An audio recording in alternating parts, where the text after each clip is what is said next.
अवधूत चिंतन श्री गुरुदेव दत्त।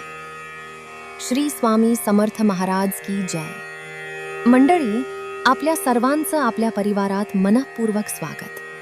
अधिक मास हा फक्त एक महिना नाही, तर हा आपल्या आयुष्यातील थांबून स्वतःकडे पाहण्याचा काळ आहे, जिथे देव आपल्याला सांगतो, थोडं संसारातून बाहेर पड आणि नात्यांमध्ये प्रेम, सेवा आणि कृतज्ञता पुन्हा जागव। या महिन्यात जप, तप, दान, नामस्मरण याला जितकं महत्त्व आहे, तितकंच महत्त्व आहे आई वडिलांप्रती कृतज्ञता व्यक्त करण्यालाही। आणि म्हणूनच आजच्या या व्हिडिओमध्ये आपण जाणून घेणार आहोत, लेकीने आपल्या आईची ओटी का भरावी, ती कधी भरावी, कशी भरावी, आई लेकीच्या जोडव्यामध्ये वाढ का टाकते, यामागचं आध्यात्मिक आणि वैज्ञानिक महत्त्व काय आहे, आणि ज्यांची आई नाही त्यांनी काय करावं। आजचा हा व्हिडिओ फक्त परंपरा सांगणारा नाही, तर मनाला स्पर्श करणारा आहे, म्हणून व्हिडिओ शेवटपर्यंत नक्की बघा।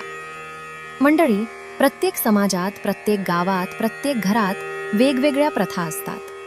कुठे लेक नेहमी आईची ओटी भरते, तर कुठे अधिक महिन्यातच भरली जाते, आणि काही ठिकाणी लेकीने आईची ओटी भरायची नसते असा नियमही आहे। पण इथे एक गोष्ट लक्षात घ्या, आपण कोणाचीही परंपरा चुकीची म्हणायची नाही, कारण प्रत्येक घराचं संस्कार विश्व वेगळं असतं।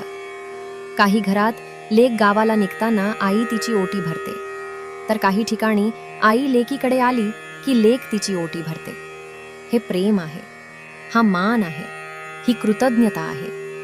आता काही जणी म्हणतात, आपण आईच्या गर्भातून जन्म घेतलेला असतो, मग आपण तिची ओटी कशी भरायची।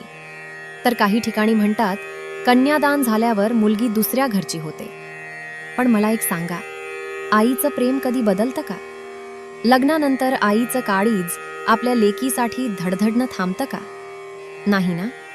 मग लेकीने प्रेमाने आईची ओटी भरली, तर त्यात चुकीचं काय आहे? आणि हो, आजकाल खूप कमेंट येतात, ताई मी विधवा आहे, मी आईची ओटी भरू शकते का? माझी आई विधवा आहे, तिची ओटी भरायची का?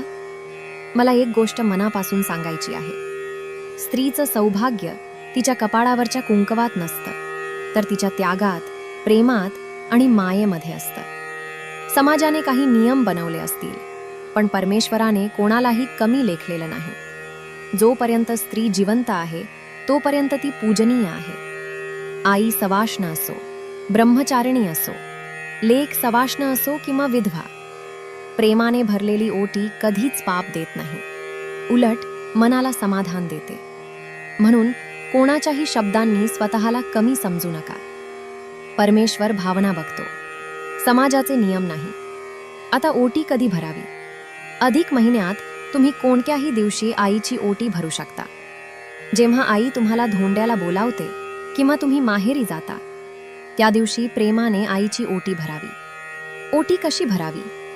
सर्वात आधी घरात स्वच्छता करावी, देवाजवळ सुंदर रांगोळी काढावी, आईला पाटावर किंवा आसनावर बसवावं, तिला हळद कुंकू लावावं, आणि मग प्रेमाने ओटी भरावी। ओटीमध्ये तांदूळ, हळकुंड, खारीक, बदाम, खोबरं, फळं, ब्लाऊज पीस किंवा साडी, यथाशक्ती जे शक्य असेल ते ठेवावं। लक्षात ठेवा, देवाला वस्तूंची किंमत नसते, भावनेची असते।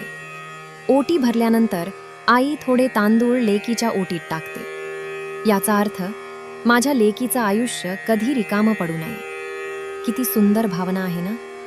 आता जोडव्यामध्ये वाढ का टाकतात? पूर्वीच्या काळी चांदीचे मोठे जोडवे घातले जायचे, कारण चांदी हा अत्यंत शुद्ध आणि ऊर्जा संतुलित करणारा धातू मानला जातो। वैज्ञानिक दृष्ट्या बघितलं तर पायाच्या अंगठ्याजवळच्या बोटाचा संबंध स्त्रीच्या गर्भाशयाशी आणि नाळेशी जोडलेला असतो। जोडव्याचा त्या बोटावर हलका दाब पडल्याने रक्तप्रवाह सुधारतो आणि शरीरात सकारात्मक ऊर्जा टिकून राहते। म्हणूनच आई आपल्या लेकीच्या जोडव्यामध्ये वाढ टाकते, म्हणजे तिच्या संसारात, तिच्या सौभाग्यात आणि तिच्या आनंदात वाढ व्हावी। ही फक्त परंपरा नाही, तर आईची प्रार्थना असते।